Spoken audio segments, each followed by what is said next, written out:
If you were trapped in a horrifying futuristic video game, what would you do? Each day you stay in this world, you'll transform into your in-game character, a full-on cold-blooded psycho killer. And the only way to escape will be by acting like Abraham Lincoln vampire hunter, cutting eggplants and utilizing 2,000-year-old war tactics done by badass British Queen warrior. These are the only things that will help you get out of here alive. I'm going to break down the mistakes made, what you should do, and how to beat the futuristic, totally innocent death games in Overlord. This game is about to find out who the bad guy really is, and it's not what you think. These heroes prepare for battle against this skeleton army. They charge in but get brutally slaughtered by the real hero of this story, Ainz. He is a veteran player of this futuristic open world game called Yggdrasil, but shit has hit the fan, and the game is about to close down 12 years later. All of his video game friends have now left his guild, and he stays behind to enjoy his last gamer moments, wishing he could just play for one more day. But he doesn't realize that he'll now be able to play this game forever. He goes to chill with his servants, Sebas here, the butler, and his battle mates. 1 minute left until the server closes, and he messes around with one of his minions named Albedo. Changing her settings, he makes her fall in love with him, classic anime, before preparing to exit the game. But suddenly he can't get out. He thinks the server shutdown must have been delayed, but he realizes that he now can't access his virtual menu or contact the in-game support. And that's when he hears something terrifying he's never heard before in his life. Albedo's mouth starts moving, and she addresses Ainz directly, something that shouldn't be possible. All the maids and Sebas now have a mind of their own, and even a pulse. Freaking his tits off, he cautiously orders Sebas to go check outside and see if anything strange is happening. Desperate for answers on what's going on, he grabs Albedo's busty you-know-what and sees that he can now do anything his little heart desires. And he comes up with a new plan to escape, but this innocent world isn't ready for what he's about to do to achieve his goal. Gathering up all of his minions, like Aura and Mare, he figures out that he can still use all of his powers, but can now do it with just his mind. Looking at his servants, he realizes that he might be in trouble, because they aren't video game characters anymore, but real people with complex minds, and that might just betray him if he pisses them off. Nervous, he pretends to still be a badass leader while he comes up with a plan to contact the game administrators. But he will soon find out that it won't be as easy as he thinks. With no family or no social life in the real world, if he can't contact the outside, he will be trapped in here forever. But it gets worse actually. Sebas suddenly reports back on what he saw, and they now have a bigger problem. The map they are now in is completely different to the original game. They don't recognize where they are even a little bit, and there is no life outside within a 1 kilometer radius. Ainz realizes that they must have been transported to an unknown world, but he doesn't know why, which means something is horrifyingly wrong. Preparing for the worst, he orders everyone to fortify and conceal their headquarters immediately until they figure out where they are, why they're here, and what terrifying enemies they'll have to face in order to escape. But Ainz quickly realizes that his mind is starting to change the longer he's here. He's now starting to feel more robotic, and each time he gets emotional, something inside him is now forcibly calming him down, even if he doesn't want to, like he's becoming more cold-blooded. He goes for a walk to try and take his mind off of this weirdness, and that's something that's gonna cost him soon enough. Okay, while this seems like a hopeless situation, I'd be able to help us and you get out of here by using medieval torture techniques. They're wonderful, the kind of techniques that would have your parents ashamed of this channel. And by acting like our favorite vampire hunter, Abraham Lincoln. Let me explain. The first problem here is that we just came from the greatest MMORPG game into this even better looking game, because it looks just like real life, which makes this a huge problem, because that means this game would probably have more than just relationships with bear druids, having hot babes that you cannot touch and vice versa, and where everyone is horny 24/7. This game is more epic than that. This is why, to figure out what's going on and not to die, I would talk to one of our lowest ranking minions here and commit brutal acts of degradation and violence, using the most famous old school 12 to 14th medieval torture techniques on them. We're not just killing our people for funsies, it's for our survival. We need to see what type of damage our minions would take, because we need to know the true stakes of this death game. If we die here, what happens then? This is why we gotta figure this stuff out, right? Because no one's gonna come to save us. But it's really not that simple, and here's why. As a video gamer now turned real life leader, this job could seem intimidating and downright scary, since we have no real job experience. But we might be able to pull this off thanks to science. These guys basically ranked a ton of history's greatest leaders, political, business, military, into 2 categories. Ones with prior experience before they got the leader job, filtered leaders, and the ones that didn't have any experience at all before they become a leader, unfiltered leaders, okay? And they found that the most effective and highly ranked leaders were in order: 1, unfiltered leaders with no experience, filtered leaders with experience, and then unfiltered leaders. Make sense? This means that people with no experience on average either do insanely well at being thrown into jobs without experience, or insanely bad compared to people with experience, who are more likely to be good but not great at their job. Because of their in-the-box thinking means that they would make decisions that most people in their situation would make anyways. The pros of having a filtered leaders is one, that they're dependable but they're stuck in their way of thinking, while people like Abraham Lincoln or Steve Jobs, people with little to no experience before becoming leaders, makes them, which is a pro, more likely to have outside of the box perspectives. They're more adaptable, and they can likely thrive in better emergency situations situations, or they might crash and burn immediately because there's no in between there. And that's actually great news for us and others who lack experience, because if we suddenly get a leadership role, that means we got, hey, a 50-50 shot of doing his job really well. Since being a leader, even in life, isn't all about experience, but how adaptive you are to your environment. And that means our confidence right now might literally just save us all. Ainz suddenly finds out some bad news. He can't contact any in-game support because this is now real life, which means he can't direct message anybody. Thinking fast, he figures out his next plan that will guarantee him to help him escape the game. Contact the other unknown players who might also be trapped in this world like him by conquering this new world and making his famous name so famous that it will reach everyone in the game by doing whatever it takes. Facing fluffy monsters, enemies from his own game, and traitors from his own team coming up soon. Elsewhere, trouble is brewing. This guy is planning to attack a village. A little later, he tries to figure out this world's map and uses this magic mirror of his, but spots trouble. This village and its citizens are getting slaughtered, and Ainz is shocked. But not that these people are dying, because who cares about that? Seeing all the blood, he actually feels nothing, and he actually likes what he sees. Ignoring this huge red flag, he can't be bothered to save this village since it's not going to help him escape the game, since someone once saved him like this years ago, and decides to throw them a bone and test out his powers, as the enemy he'll soon have to face is actually closer to him than he thinks. Arriving, he quickly saves this little girl by breaking these men's hearts, literally, and slaughters everyone in his way and feels nothing.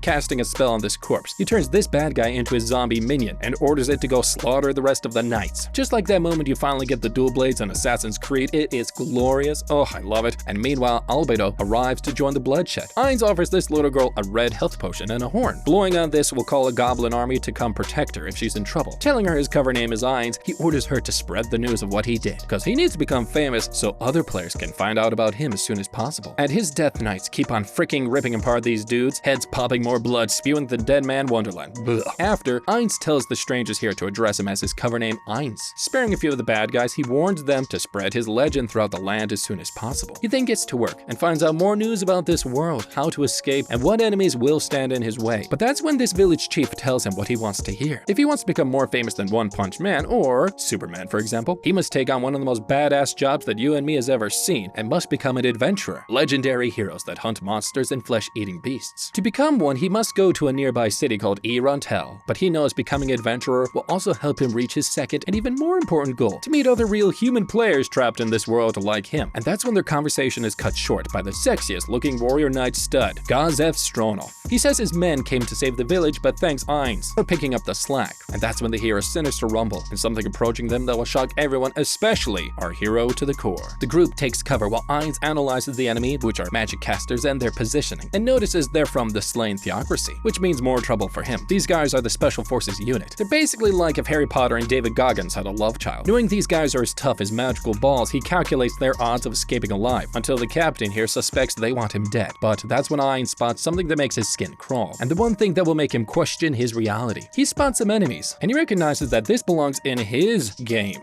Okay, so we're surrounded on all sides, but this actually tells me the bad guys here are complete losers, and the reason involves rat traps, cutting eggplants, and the illusion of hope. Ainz here is not feeling any emotions like we've talked about when he saw all the death for starters, and that tells me he has something that 15 of the most famous serial killers in US history also have in common: psychopathy. And here's why and how it can help us get out of this situation. Psychopaths clinically are defined as people that don't possess certain emotional responses. For example, a lack of empathy, and basically can't control their behavior. The thoughts of wanting to kill your boss or school teacher or mom that one time might have actually happened if you're a legit psycho. Ainz not feeling any emotions about seeing blood or horror isn't the big problem, but the fact is that he still feels other emotions like horniness and happiness for certain things, and this makes him a psycho. Because unlike what most people think, psychopaths actually have emotions. They just have more of certain types of emotions: joy, happiness, horniness, surprise, disgust, while having no feelings of understanding other people, meaning they will have no problem staring at you in the face while they literally cut your thing. And that is what Ainz here is basically becoming: a willy cutter, or a cucumber, or eggplant, whatever you prefer. But his craziness is something that we can use here when you combine it with the fact that we're surrounded. But this actually tells me the bad guys outside are really pathetic amateurs. Here's why. If you trap a rat in a box right above someone's belly button and start heating up the box from the outside, the rat will start chewing its way into your belly button. And this is because it has nowhere to go, and will fight like it has nothing to lose and do whatever it takes, making it more dangerous than normal. The same applies here. The enemy has made the tactical mistake of showing us that there is no escape, and now realizing that we are so freaking overpowered they are gonna die so quick. Prepared to die for his noblest cause, the captain here heads out to fight his enemy, while Ainz secretly watches what he's really up against. Handing him this doll as a gift, he doesn't reveal what it really is. Heading out, the captain charges against the enemy and puts up a good show, deflecting, blocking, and encountering all types of crazy magic, but gets quickly overwhelmed and brought to his knees. Tougher than One Punch Man and Cocaine Bear, he spits in the face of these overpowered bastards and he is about to die. But that's when he gets teleported back safely into the village, thanks to the magic doll Ainz gave him. Ainz can now finally figure out where these bad guys came from his game, and he's gotta hurry because he's running out of time to save his soul. The angels attack him senseless, but he reacts quick and sees these creatures up close, confirming they are creatures from his game, and he demands to know why this bad guy can use powers from his game, but he ignores Ainz and keeps on attacking. And here's basically the epic 5-minute battle that goes like this. Attack with an angel. It didn't work, sir. Well, attack with all angels. Still didn't work, sir. Fine, I'll use this bigger angel. Should we retreat, sir? I have one less trick up my sleeve. Summon an even bigger angel, cause you're stupid. And that's when the commander then whips out something that is definitely from Ainz' game, this magic item. And seeing this, he actually gets alerted that this time he might not actually win against the enemy, and he quickly uses Bay as a shield of meat blocking the attack. But for some reason, he also lets the survivor bad guys run away as long as they spread his name and doesn't interrogate them at all. What a Chad. He stops back at his headquarters, but Albedo has more bad news and says they still haven't found any new players, but are expanding their search. Ainz now thinks that his minions are acting more useless by the day and tells them to be better, not realizing that he's quickly becoming his ruthless in-game character in real life. He rushes off to the town of E-Rantel to register as an adventurer, now going with his battle servant Nabe. They try to rent a room, but this one guy then tries to start a fight with them and accidentally breaking this redhead girl's potion. Ainz notices her adventure rank is higher than his bronze, so he offers her his own red potion in case he needs her later. Now an adventurer, he stops being mysterious and tells his group their full-on mission. Pose as young adventurers, but secretly gain knowledge about this world using their new job privileges as they rise up in the ranks and get access to more top secret knowledge about this game, which will actually help them escape this world. Or at least that's the plan, because if only it were that easy. He warns them they shouldn't reveal who they really are until they find all the real human players first, in case one of them is even more psychotic than Ainz. And that's when he suddenly realizes he's screwed, because they have no money. Oops. Rich with currency from their old game is not gonna work here. They need to take up an adventurer job as soon as possible because they are broke. Meanwhile, this redhead girl thinks something is wrong about the red potion Ainz gave her. She's never seen this potion, which means it's sus as hell. Taking it to this magic pawn shop, this guy checks out the potion and is shocked because of its color. It's nothing like he's ever seen before. Red means it's basically made of God's blood and is basically one of the most rare items in the world, but that's a huge problem for Redhead here. If anybody finds out she's got it, she is gonna die. Back at Ainz' location, Ainz chats with some locals and they invite him to join their hunting party. But what Ainz doesn't realize is that he's talking to dead men walking. This guy asks Nabe out, but she says she'll cut his tongue out and he thanks her for her ruthless rejection. About to head out, he gets invited for a job by the man. Ainz doesn't realize he knows him, Nfirea. He offers Ainz a job, but doesn't tell him the real reason he's been hired. And the job? Protect him while he collects a bunch of herbs for his potions in this really dangerous forest nearby, which we'll defeat by using 2,000-year-old boss babe warrior tactics soon in the next 3 minutes. Traveling on this dangerous journey, they get the breakdown of their opponent. A silver four-legged beast, tail of a snake, and smart, and can use magic. On the way, Simp Guy here jokes that since she has Nabe rejecting him, she's probably dating Ainz cause pretty girls can't be single. But Nabe gets annoyed and slips out that Ainz is already dating someone named Albedo, putting Ainz on edge, and warns her to keep her big fat mouth shut, and it's gonna get him killed if she doesn't watch it. Nfirea doesn't catch the importance of what just happened, not realizing that as they speak, this psycho girl, Clementine, is working with this dangerous priest, Kaj, to kidnap him within the next week. Suddenly, they spot monsters. Unable to avoid them, Ainz readies up and directs his team to handle the front while the others take care of the stragglers that just get through, attacking ogres and slicing nasties. Taking these two on and boom,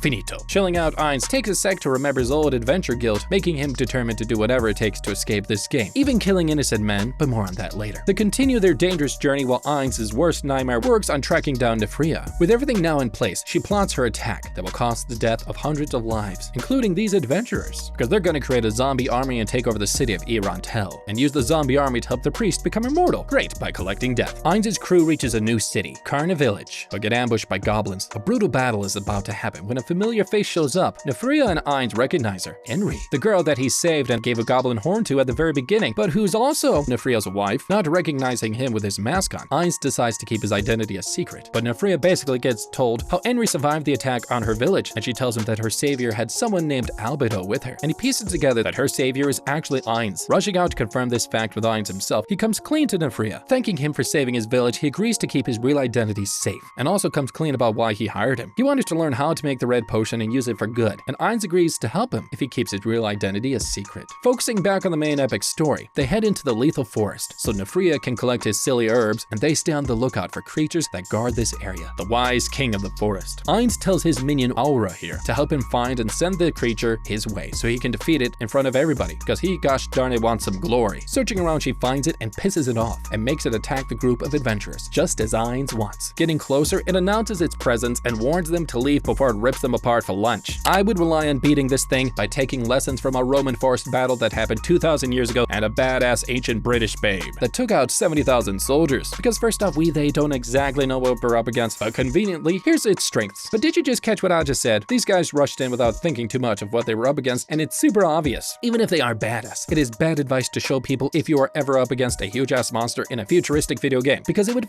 help to maybe understand their opponent without risking their safety for literally no reason, and they could have done this by easily reading first-hand survivor accounts, if any, on the creature, or asking around town and compiling notes on the monster, along with something so important that it caused some of the greatest armies in history to crumble in fear. Prior operation research should have also included forest topography research and finding where their enemy lived and study the specific forest it lives in, because here's the thing, any great military commander from general to lieutenant since the dawn of time will tell you that forest warfare is about the worst thing there is, and we can look to history for hard evidence on this. Like the Battle of Teutoburg Forest in 9 AD, 3 Roman legions tried to crush a tribal rebellion, but their armies got strung up along a forest trail for 7 miles. They couldn't do any of their old battle formations, and literally all 16,000 soldiers either ended up dead or getting sold as servants. For another time, the ancient British queen, Boudica, led a revolt against the Romans in 60 AD with the help of the forest, obliterating 70,000 Romans with just a handful of her own men before dying. It's crazy. And that is because fighting in the forest, as anybody, you're gonna come into issues with heavy concealment, risking ambushes, flank attacks, disruption of logistical support, or simply getting spied on that's in heavy concealment, and it gives the enemy the chance to watch us at all times before striking. The point is, fighting in the forest sucks, which is why I would go in with a better plan to fight a monster we know little about by luring it to the edge of its environment. Doing this will shift it to our advantage, because the monster will struggle to fight in an environment it's not used to. Charging at them to eat their flesh, they discover this monster is actually a majestic hamster, Hamsuke. Confusing Ainz, he tells Hamsuke his old allies before had pets just like him, and he gets excited and asks where others from his race are. According to anime rules, if he doesn't pop out some babies soon, he will fail as a living creature. Tell me about it. But anyways, Ainz has no idea what he's talking about, and they go back to fighting, and he quickly defeats Hamsuke into submission and wonders how such a cute little fluffy creature could be so wise and dangerous, and makes Hamsuke pledge her loyalty to Ainz. Now with that boring mission complete, they drop Nfirea back to his house and tells him that he'll return once he registers Hamsuke with the Adventure Guild. Heading inside, Nfirea notices his grandma isn't home, but someone else is, Clementine. She sets out her terms to destroy the world, use Nfirea's powers to help her create any kind of magic item for her, and use him to summon an army of the undead for this priest, and that's when the priest appears and they prepare to have some fun with him. Meanwhile, Ainz finishes registering at the guild, but meets Nfirea's grandma, and something seems off. Rushing back, they arrive at something worse than anyone imagined, the slaughtered corpse of Ainz's fellow allies, now turned into zombies. Cutting off heads, Ainz notices Nfirea's untouched belongings, and suspect this wasn't a robbery, but a kidnapping instead, because whoever did this didn't care if they were found, since they were confident they could get away. Ainz says he will find Nfirea only if he gets paid though, and Granny gets super pissed off at him, but she is forced to hire him and his team, and he spots one important clue that will solve it all. All of his old partner's former adventure plates are missing, likely collected as souvenirs. Piecing together the clues, they rush back to the one place where zombie creations would come from, the biggest cemetery in the area. Rushing there, they save the town's guards, about to be overrun by thousands of undead, striking and dicing the flesh-eating monsters. Making their way to the bad guy's hideout, Nabe carries Hamsuke into the air to avoid the undead sensing her heartbeat, while Ainz guides them through the rest of the army. Knowing they'll never make it in time, Ainz creates Jack the Ripper Corpse's magic spell to help him out, and they make a very quick push further inside. Spotting Clementine, Ainz tells her he found her because the bronze copper plate she stole. Getting in the way of bigger plans, she handles Ainz, while Nabe here stays to take on the wizard. Arriving at this empty area, Clementine tells him how she loves to make men squeal, but Ainz says hey, he can't judge her since he reveals he was also going to do the same thing to them. Ruining her plan, she gets ready to kill him. Nearby, wizards summon this big-ass dragon, but Nabe does something really cool. Gosh, I'm nerding out right now. She ties her sword to her hilt, and she announces that she's gonna beat this dragon like a baseball bat. Knocking it down, the two duke it out. The priest fires acid, and she fires lightning. Summoning this badass power, the full power of the Orb of Death, he uses up his energy, but Nabe still overpowers the dragon and shocks the priest, and it's so freaking cool. Meanwhile, Ainz goes at it and learns all of Clementine's moves as she makes them. Having an idea, he yells out to Nabe to transform into to her true form, Naburo Gamma, turning her into this beast. She cuts the dragon with super speed and wipes out the priest's 5-year bad guy plan in literally 5 minutes. That's pretty rough for him, destroying him. Ainz then tells Clementine they need to wrap this up because hey, this video needs to end. He grabs her into a bear hug and reveals his true face and power, and squishes her like a baby does a small pet, squeezing her slowly, and tells her to stop struggling and go slow. And while she squirms and crushes her spine and wins, beating this B-list bad guy. And they go to save Nfirea and take over this mind control device and put him back to normal. Meanwhile, Ainz's crew hit up E-Rantel to look for people who can do magic, tracking down someone Ainz can use for his escape plans, using some sick methods to find his location. They then hear about someone named Brain, capable of such powers. Sebas then leaves Shalltear and Solution and heads somewhere else to gather information. Doing her job, Shalltear man-eats her way through these men and tracks the scent of their man. Cornering him, she announces that she's here to capture him, and he puts up a good fight and escapes, leaving her to his men, which pisses her off, and she finally transforms into a full-on vampire. It's pretty nasty and sucks their souls.